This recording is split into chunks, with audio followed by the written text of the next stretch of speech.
Nice accueille le départ et l'arrivée de la traditionnelle dernière étape de Paris-Nice au lendemain du succès de Tadej Pogačar au sommet du col de la Couillole.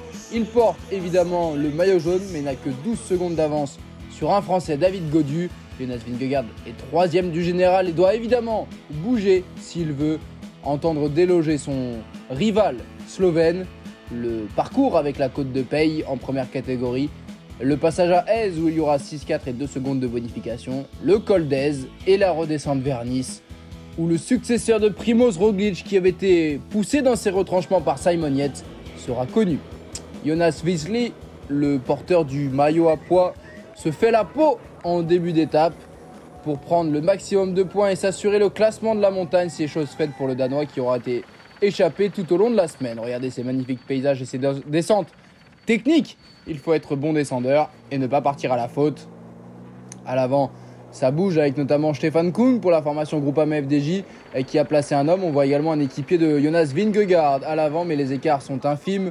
Et c'est Wout Poels qui vient désorganiser le train de la formation Emirates, le coureur de la Bahrain Victorious, et qui part à 55 km du but et qui va revenir sur le groupe de tête où figurent Oliver Nassen et Jan Tratnik et Clément Champoussin.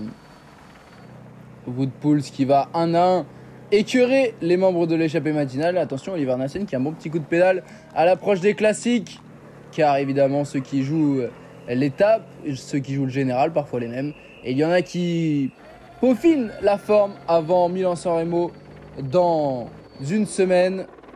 David de la Cruz qui n'est pas content après Tadej Pogačar et la formation Emirates qui leur demande sans doute pourquoi il court après l'étape du jour. Et bien la meilleure défense pour Pogačar, c'est probablement l'attaque au sprint intermédiaire.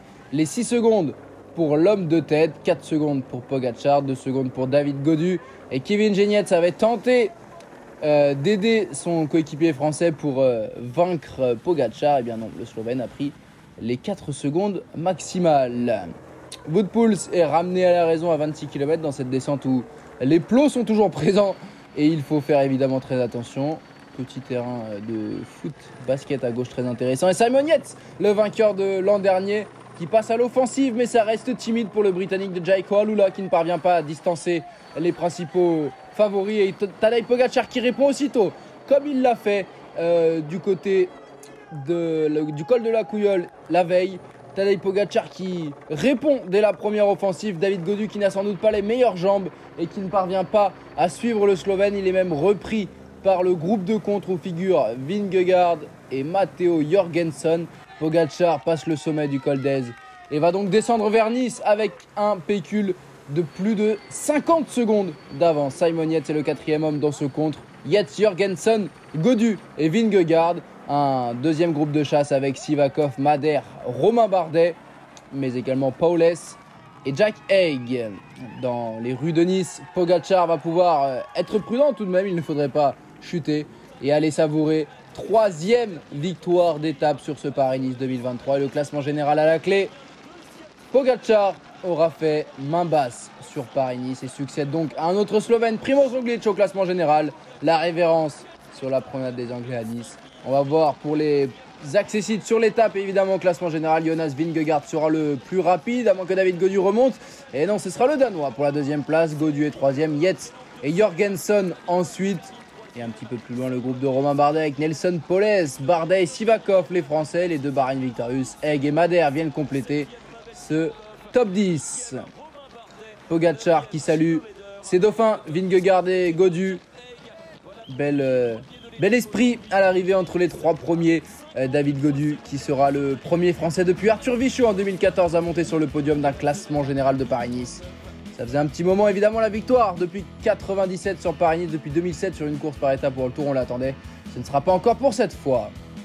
Les écarts 33 secondes pour le premier groupe de compte, 43 secondes pour le groupe de Romain Bardet et Pavel Sivakov, les Français. On va jeter un œil évidemment au classement général derrière le trio où David Gaudu a pris la 2e place. Il y aura Simon Yates 4e à 2 minutes 14, les écarts sont conséquents. Gino Madère est 5e, Nelson Paules 6e, Romain Bardet 7e, Jorgensen 8e, Pavel Sivakov 9e et enfin la 10e place de Jack Haig. Tadej Pogačar qui a fait la razzia sur tous les maillots, ou presque, puisqu'il a tout de même laissé le maillot à poids à Jonas Gregard-Vilsli, le maillot à points est à Pogačar avec 65 unités. Le maillot blanc également pour Pogačar avec 3 minutes 19 d'avance sur Jürgensen et 15 minutes sur Kevin Vauquelin. En dehors du top 10, à signaler la 11e place d'Aurélien Paré-Peintre. À 7 minutes 28, Pierre Latour, 14e à 10 minutes devant Berthet, Calmejane, Mollard et Vauquelin. Côté tricolore, on a vécu une belle édition de Paris-Nice avec une étape annulée.